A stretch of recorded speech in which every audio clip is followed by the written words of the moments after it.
सभी को जय मसीह की। आज का वचन है 2 कुरिन्थियों की पुस्तक चैप्टर 4 का वचन 3 और 4।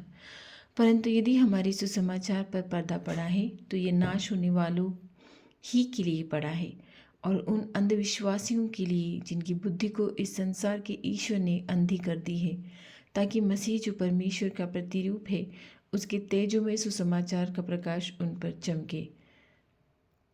क्योंकि हम अपनों को नहीं परंतु मसीह यीशु को प्रचार करते हैं कि वह प्रभु है, और अपने विषय में ये कहते हैं कि हम यीशु के कारण तुम्हारे सेवक हैं। आमीन। अगर हमारे सुसमाचार को कोई समझ नहीं पा रहा है, अगर हमारी प्रार्थनाओं को कोई समझ नहीं पा रहा है, तो मसीह आप ही कहते हैं कि यदि हमारे सुसमाचार पे पर्दा पड़ा है तो ये नाश होने वालों के लिए ही पड़ा है। कितनी भी प्रार्थना कर ले, कितने भी सुसमाचार का प्रचार कर ले, दुनिया में लोग ऐसे हैं जो वीडियो शुरू तो करते हैं लेकिन उसे पूरा नहीं सुनते हैं, उन प्रार्थनाओं को पूरा नहीं सुनते हैं, उन सुसमाचारों को पूरा नहीं सुनते हैं। हर चीज़ में आनंद खोजते हैं, उन्हें आनंद आना चाहिए। परमेश्वर में उन्हें आनंद नहीं आता है। जो लोग सुनते हैं सुसमाचार, क्लिक करते हैं लेकिन उसे सुन नहीं पाते हैं। बाइबल पढ़ना तो बहुत दूर की बात है, लेकिन जो सुसमाचार उन्हें फ़ोन से दिए जाते हैं, इन गैजेट्स के द्वारा दिए जाते हैं, उन्हें भी वो पूरा सुनना पसंद नहीं करते हैं। क्योंकि इंसान हर चीज़ में आनंद खोजता है। आपको बड़ी बड़ी चिल्लाने वाली प्रार्थनाएं पसंद होंगी, ज़ोर से शाउट करते हैं लोग, निकल जाओ निकल जाओ, परमेश्वर के नाम से निकल जाओ, ऐसी प्रार्थनाएं पसंद होगी। जो बहुत पहले से ही लोगों के जो समाचार जो प्रचार चल रहे हैं उन्हीं को सुनना ज़्यादा पसंद होगा। लेकिन जो सच्चाई है, जो खरे उपदेश है, वो कोई सुनना पसंद नहीं करता है। अपने कानों को जो अच्छा लगता है लोग वही सुनते हैं, जो अपने हृदय को अच्छा लगता है लोग वही सुनते हैं। सच्चाई सुनना लोगों के लिए बहुत ही असंभव कार्य है। सच्चाई कोई भी मनुष्य सुनना नहीं चाहता है। इसीलिए तो हमें आज ये वचन मिला है कि यदि हमारे सुसमाचार पर पर्दा पड़ा है तो ये नाश होने वालों ही के लिए पड़ा है। हम कितनी भी कोशिश कर ले, जिसकी आत्मा को नाश होना है वो अवश्य ही होगा। और उन अविश्वासियों के लिए जिसकी बुद्धि को इस संसार के ईश्वर ने अंधी कर दी है। इतने अविश्वासी लोग हैं कि विश्वास में आ जाते हैं, बपतिस्मा लेते हैं, परमेश्वर के नाम से, मसीहा के नाम से बपतिस्मा लेते हैं, और उसके बाद में वापस से उन्हीं देवताओं के पास लौट जाते हैं जब उन्हें लगता है कि इस परमेश्वर में आनंद नहीं आ रहा है। ये परमेश्वर, ये मसीहा आनंद की वस्तु नहीं है, ये जीवनदायी झरना है। एक ऐसा जल है जो अनंतकाल का जीवन हमें देता है। हाँ, इसका मार्ग सकरा है, इसका मार्ग ऐसा चौड़ा नहीं है जहाँ आनंद मिलता हो, जहाँ हर प्रकार की सुविधा मिलती हो, सुख मिलता हो, लेकिन इसका मार्ग ऐसा सकरा है कि परमेश्वर आप ही अपने आप को मृत्यु तक आज्ञाकारी रखते हुए उन्होंने स्वयं इस मार्ग को अपनाया था। इसका मार्ग ऐसा है कि मनुष्य के लिए इस सक्रिय मार्ग से प्रवेश करना अमीरों के लिए, धनवानों के लिए बहुत ही कठिन है। वो इस सक्रिय मार्ग से प्रवेश नहीं कर सकते, लेकिन हम जैसे लोग जो परमेश्वर में विश्वास करते हैं वो इस सक्रिय मार्ग से अवश्य प्रवेश कर सकते हैं। क्योंकि हम एक ऐसे झरने से, एक ऐसे जल से पीते हैं जो हमें कभी प्यासा न होने देगा। इसीलिए तो ये जो सुसमाचार पे पर्दे पड़ रहे हैं, लोग सुनकर भी अनसुना कर रहे हैं, सुनना ही नहीं चाहते हैं। वो इसलिए हो रहा है कि इस संसार के सरदार ने, इस संसार के ईश्वर ने उनकी बुद्धि को अंधा कर दिया है। वो उनकी बुद्धि से, उनके तर्क से सोचना नहीं चाहते हैं, जानना नहीं चाहते हैं। इसलिए हम उनको मसीह का, हम जो लोग हैं जो यूट्यूब के द्वारा या बाइबल के वचनों को यदि हम सुनाते हैं, तो हम ऐसे लोग हैं जो परमेश्वर के वचन को उन्हें सुनाकर उनकी बुद्धि के इस पट को खोलना चाहते हैं, उनकी बुद्धि में उन परमेश्वर का ज्ञान देना चाहते हैं। क्योंकि आत्माओं को बचाना बहुत ज़रूरी है। ये संसार एक दिन नाश होगा अवश्य, आत्माओं को बचाना बहुत ही ज़रूरी है। भाइयों बहनों, आज का ये जो सुसमाचार हमें मिला है उसे अवश्य सुनिए। परमेश्वर क्या कहता है। आनंद की चीज़ों के पीछे मत दौड़िए, क्योंकि आनंद तो क्षण मात्र का होता है, लेकिन वो परमेश्वर हमेशा हमारे साथ रहता है। आमीन। आइए हम सब मिलकर प्रार्थना करते हैं। धन्यवाद, धन्यवाद, धन्यवाद। धन्यवाद मेरे मसीहा, धन्यवाद मेरे खुदा, धन्यवाद मेरे परमेश्वर। हम प्रभु का सुसमाचार सुनाते हैं, प्रभु के चरणों में दौड़े चले आते हैं। तूने ही तो कहा है कि बंद कमरा करके तुम अपने कमरे में, अपनी कोठरी में जाकर तुम प्रार्थना किया करो। हाँ, हम इस बंद कमरे में, इस कोठरी में प्रार्थना करते हैं। हम सड़कों पर या बड़े बड़े पवित्र स्थानों पर खड़े होकर चिल्ला चिल्ला कर प्रार्थना नहीं करते हैं प्रभु। तूने सबको मुँह दिया है, हम सबकी प्रार्थनाओं को सुन। हम सब प्रार्थना तुमसे करते हैं। हम भी तो निरे मनुष्य हैं परमेश्वर। जिस तरह से हमारे भाई बहन हैं, उसी तरह से हम भी निरे मनुष्य हैं। हम भी उन्हीं की जैसे प्रार्थनाएं करते हैं। उन्हें भी शक्ति दे, उन्हें भी ताकत दे कि मुंह खोल कर वो प्रार्थना करने पाए।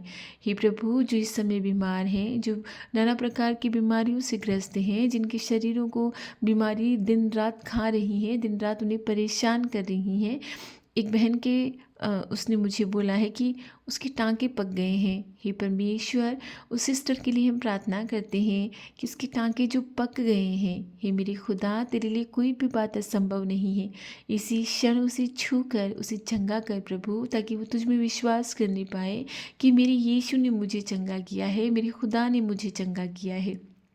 हे परमेश्वर, शरीरों में अनेक प्रकार की गांठें अभी हो रही हैं, अनेक प्रकार की रसोलियाँ हो रही हैं। तेरे लिए कुछ भी असंभव नहीं है। तू तेरी संतानों को चंगा कर दे परमेश्वर। तू कभी उन्हें दुखी नहीं देखना चाहता है।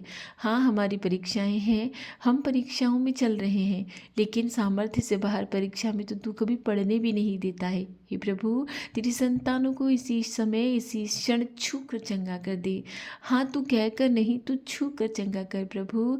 तेरे स्वर्ग राज्य तक हमारी प्रार्थनाएं पहुँचे, तेरे सिंहासन तक हमारी प्रार्थनाएं पहुँचे। इस भोर में जो हम सब मिलकर तुझसे प्रार्थना करते हैं, सभी भाई बहनों को ऐसा सामर्थ्य दे कि वो अपना मुंह खोल कर तुझसे प्रार्थना करने पाए। प्रार्थना सिर्फ सुनने के लिए नहीं होती है, प्रार्थना करने के लिए होती है। हम दूसरों पे आश्रित क्यों रहें कि कोई हमारे लिए दूसरा प्रार्थना करे। नहीं, परमेश्वर ने हमको भी मुंह दिया है। इस मुंह को खोलिए, इससे अच्छे वचन निकालिए, इससे परमेश्वर से प्रार्थना कीजिए। वो अवश्य ही आपकी दुहाई सुनेगा। अगर आप गूंगे हैं, बोल नहीं सकते हैं, लेकिन आपका हृदय अवश्य चिल्लाकर प्रार्थना करता होगा, अवश्य उस परमेश्वर से प्रार्थना करता होगा। हर दुख में, हर सुख में परमेश्वर भोग विलास की वस्तु नहीं है, परमेश्वर आनंद की वस्तु नहीं है कि हमें जब तक आनंद आता रहेगा हम परमेश्वर के पास रहेंगे, जब तक हमें सुख सुविधाएं चाहिए हम परमेश्वर के पास रहेंगे। नहीं, उस परमेश्वर को हर सुख में, हर दुख में, हर दिन निरंतर याद कीजिए। हर बात के लिए उससे धन्यवादी बन जाइए कि परमेश्वर तूने दिया है तो मुझे मिला है। आज तूने मेरी रक्षा की है, तेरा धन्यवाद। आज तूने मुझे पीने के लिए पानी भी दिया है तो तेरा धन्यवाद। आज तूने मुझे भोजन दिया है, तेरा धन्यवाद। आज मैं अच्छे लोगों से मिला हूँ, तेरा धन्यवाद। आज तूने मुझे समस्याओं, खतरों, परेशानियों, मुसीबतों से बचाया है, तेरा धन्यवाद। तूने अच्छी संतान दी है, अगर गलत संतान भी दी है तो भी तेरा धन्यवाद। गलत को सही करने वाला तू है, हर बुरे को अच्छा करने वाला तू है। तूने अगर उन्हें गलत बनाया है तो तू ही उन्हें अच्छा करेगा प्रभु, तू ही उन्हें सही मार्ग पर लेके चलेगा परमेश्वर। सारी संतानें तुझे समर्पित हैं, हर एक वो संतान तुझे समर्पित हैं जो पढ़ाई में जिनका मन नहीं लगता है, जो पढ़ नहीं पाते हैं, बैठते तो हैं लेकिन पढ़ नहीं पाते हैं, एग्ज़ाम की तैयारी अच्छी तरह से करके जाते हैं लेकिन एग्ज़ाम हॉल में बैठने के बाद लिख नहीं पाते हैं। हे मेरी खुदा, उन सबको छू कर उनकी बुद्धि को ऐसा प्रकाशमान कर दे जिस तरह आकाश में तेरे तारागण हैं। हे मेरे परमेश्वर, तू मेरा मसीहा है, तू हमारा खुदा है, तो हमारी प्रार्थनाओं को सुनकर हमारी विनतियों को पूरा करता है। आज के दिन में जो अनेक प्रकार की मीटिंग्स में बैठने वाले हैं, अनेक प्रकार की मैनेजमेंट की मीटिंग्स हो, चाहे कैसी भी हो, हे प्रभु हमारे मुंह में तेरे बोल डाल देना। हम तो निरे मनुष्य हैं, हम उन चालाक बुद्धिमान लोगों के पास, जो संसार के बुद्धिमान लोग हैं, हम बोल नहीं पाते हैं, हम खामोश हो जाते हैं। हम मूर्खों की गणना में ना रखना परमेश्वर, हमें तेरे बोल दे देना ताकि हम उन्हें उत्तर दे सके, जवाब दे सके। हे मेरे खुदा, हम उनकी नज़र में मूर्ख हैं, निरे मनुष्य, निरे मूर्ख मनुष्य हैं। हे मेरे परमेश्वर, इस संसार का ज्ञान तेरे लिए मूर्खता है और इस संसार के मूर्ख तेरे लिए ज्ञानी हैं। आमीन। आज इस बात को तू अवश्य साबित कर देना प्रभु, जो प्रिपेयर नहीं है, जो तैयार नहीं है, लेकिन तू उन्हें तैयार कर देना। हे मेरे खुदा, जो सवाल पूछे जाएं उनके जवाब देने में तू मदद कर देना प्रभु। तू हमारी प्रार्थनाओं को सुनकर उनका उत्तर अवश्य देना। हम मेरे भाई बहनों की जो ज़रूरत है वो जो ज़रूरत है उन्हें अवश्य पूर्ण कर परमेश्वर। चाहता तो इंसान बहुत कुछ है, लेकिन जो सब ज़रूरतें हैं उन्हें तो अवश्य पूर्ण कर। हमारी प्रार्थनाओं को सुन, इनकी ओर कान लगा। हम आज इस दिन तुझे चढ़ाते हैं। सारे दिन में हमारी रक्षा करना, हमारे ज्ञान पर, हमारी बुद्धि पर जो पहरा पड़ा है उसे खोलना, हमें तेरे चरणों में आने के लिए अग्रसित करना, आशीषित करना परमेश्वर, तेरे अनुग्रह से भरना, हमें हमारे लिए मार्ग खोलना कि जो भी मार्ग में बाधाएं हैं, जो अवरुद्ध हो रही हैं, उन्हें तो ठीक करना परमेश्वर। जो बड़े बड़े लोग हैं जो हम पर शासन करते हैं, उनकी बुद्धि को ठीक करना प्रभु, कि वो तेरे मार्ग पर चलने पाएँ और हमारे साथ जो गलत करने वाले हैं वो ना करने पाएँ। हे मेरे खुदा, तेरे लिए कुछ भी असंभव नहीं है, तू सब कुछ संभव कर सकता है। ये दिन तुझे समर्पित है। हमारी रक्षा करना, आने जाने में हमारी रक्षा करना, हमारे घरों को, हमारे बच्चों को, हमारी बुद्धि को आशीष देना, क्योंकि तू ही महान परमेश्वर है, तू ही महान खुदा है। तू प्रार्थनाओं को सुनकर उनका उत्तर देता है। मैं सारी प्रार्थनाएं तुझसे मांगती हूँ प्रभु यीशु के नाम से तुझसे मांगती हूँ, आमीन।